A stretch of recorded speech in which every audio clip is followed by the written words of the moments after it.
a brand new Joker production. In Nigeria, the hip-hop culture made some news starting from the 90s, while some other local genre of music were more popular, as we see with Juju, Highlife, and Fuji. Till the late 2000s, rap was mostly solely about elite lyricism, show of lexical strength and vocal pace, while a whole lot of these characteristics are elusive for most Nigerians. Rap had the likes of Idris Abdul Karim, Mode 9, LD, among a few names that can be listed, ruling the realm, but that was all that it was, till the short black boy came along. We enter Lagos as nothing. We enter Lagos as nothing. You know, they start to call us African rapper. African rapper. Let's go.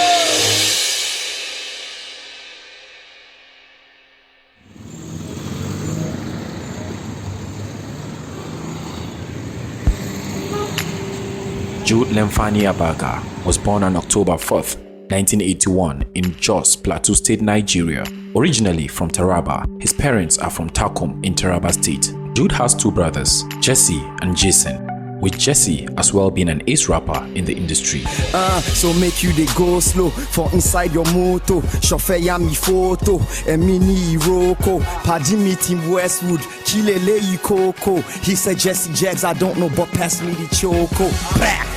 One of the factors that played a key role in Jude's life, and also, of course, Jesse's life, was Panam Pasipo.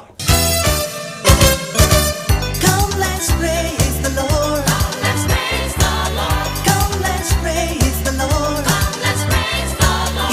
He is J. In the 80s, whenever Panam was releasing an album, and he used to do it mostly at the Hill Station Hotel in Jos, we will carry them, and I tell you, that was their delight.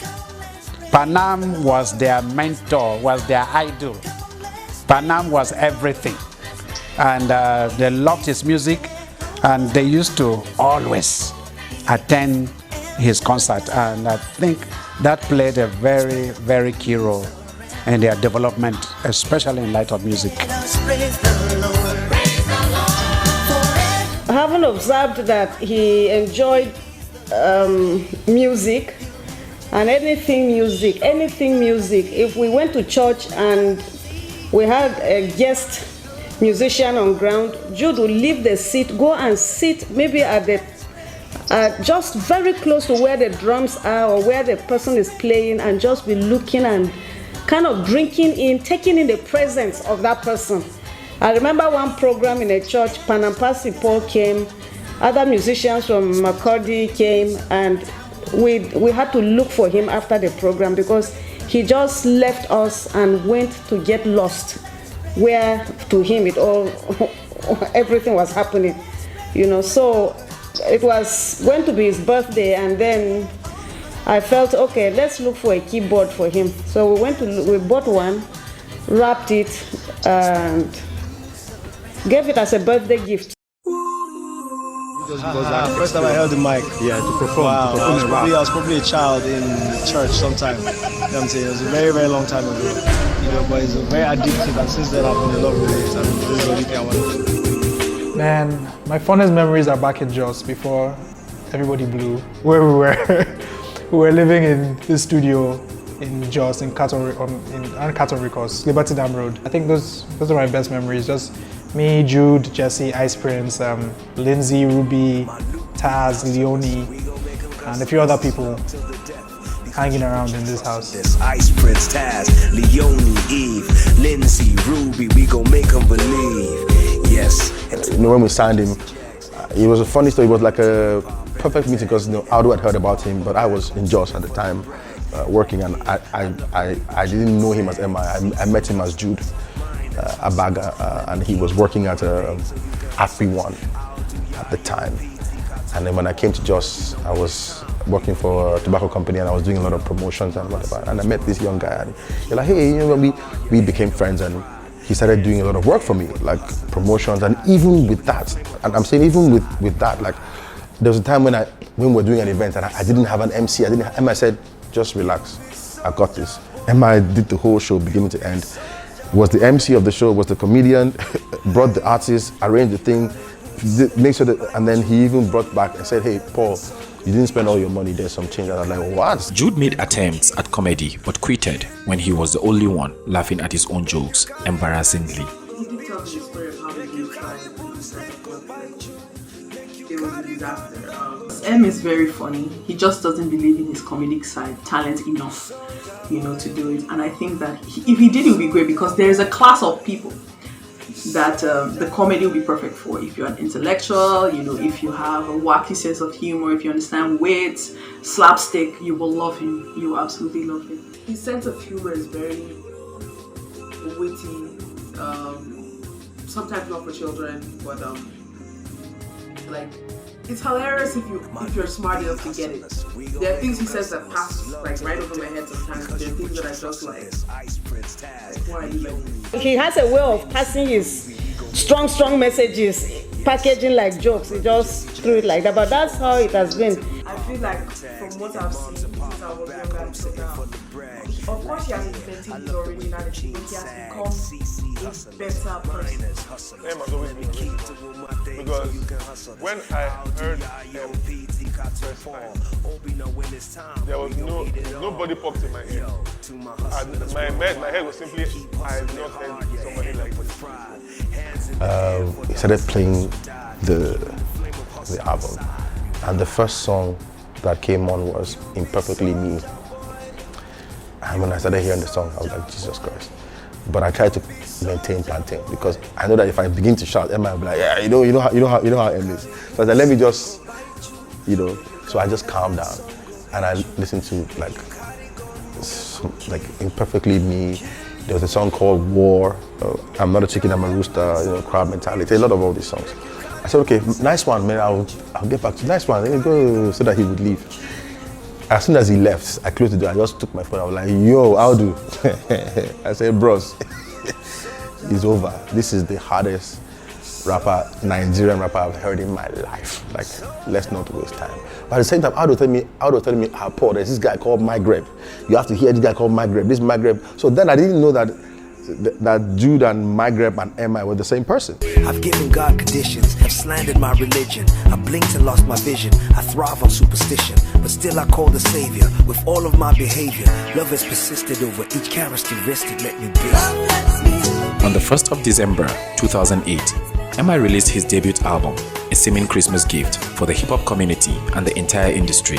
The album was his first album and it quickly climbed to the status of a classic album. It won the Best Rap Album of the Year at the Headies and sold 30,000 units in 30 minutes. Anoti and Safe are amongst other tracks with ever-soaring popularity.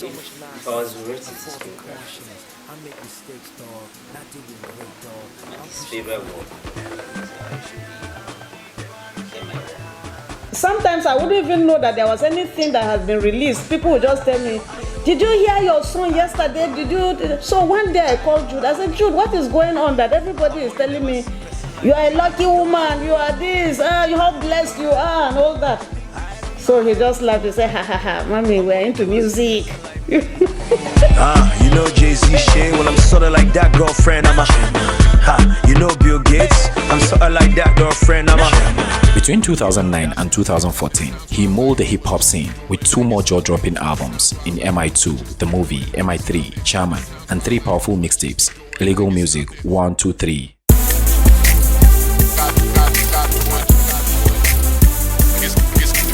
I think that M.I is very articulate, and because he's very articulate, he obviously shows in the ground. Cause I'm a hip hop head, yeah. My favorite rappers are the most lyrical. My favorite rapper is Fiasco. So in terms of lyricism, I have a very very high bar that I don't think any Nigerian rapper meets.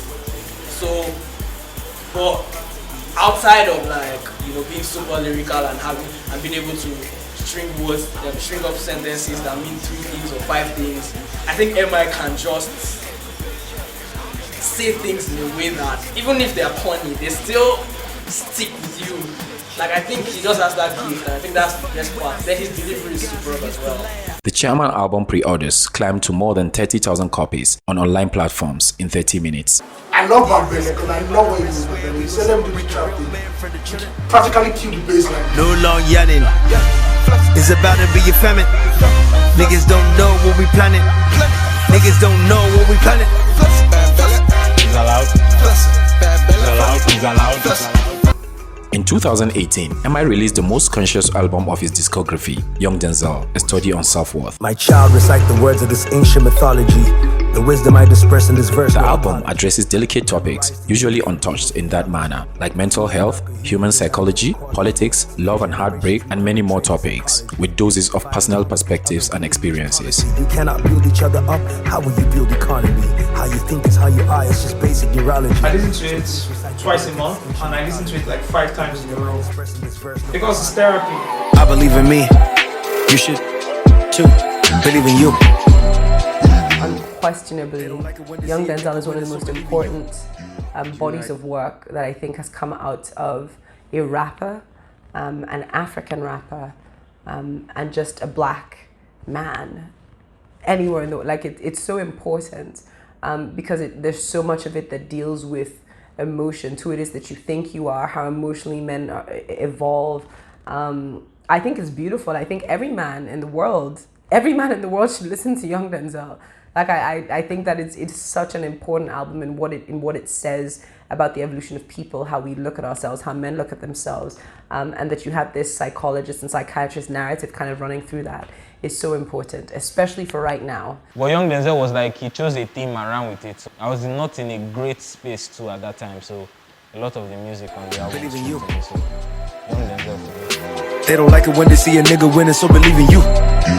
The Judah EP, released on 6th of March 2020, is an adult hip-hop laced with themes of betrayal, loyalty, and love. He also released a collaboration EP with AQ tagged The Life Report in April 2020, barely 1 month after the release of the Judah EP, addressing the then current issues of COVID-19 pandemic and religious sensationalism.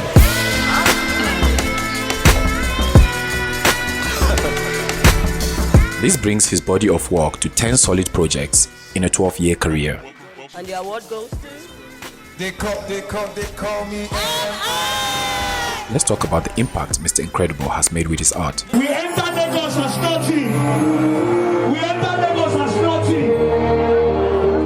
You know, they start to call us African rapper. African rapper. Has the right, message, delivers it in the right way, and impacts the people he's delivering it to. That's all he wants. A CEO will get what he's saying, and somebody selling pure water will understand what he's saying. Every big moment in Nigeria, people want to pass the message. Can't take it out.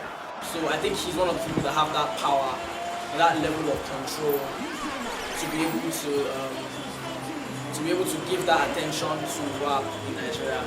As he rightly mentioned in one of his tracks, hip-hop is as viable as pop, I made them say. M.I brought a breath of fresh air into the hip-hop scene in Nigeria. Let's go!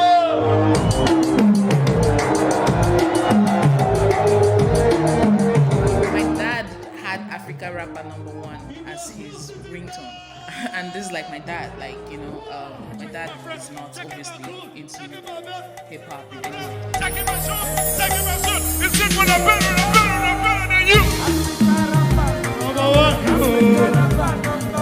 We know how the industry was when he debuted, and we know how much he has contributed.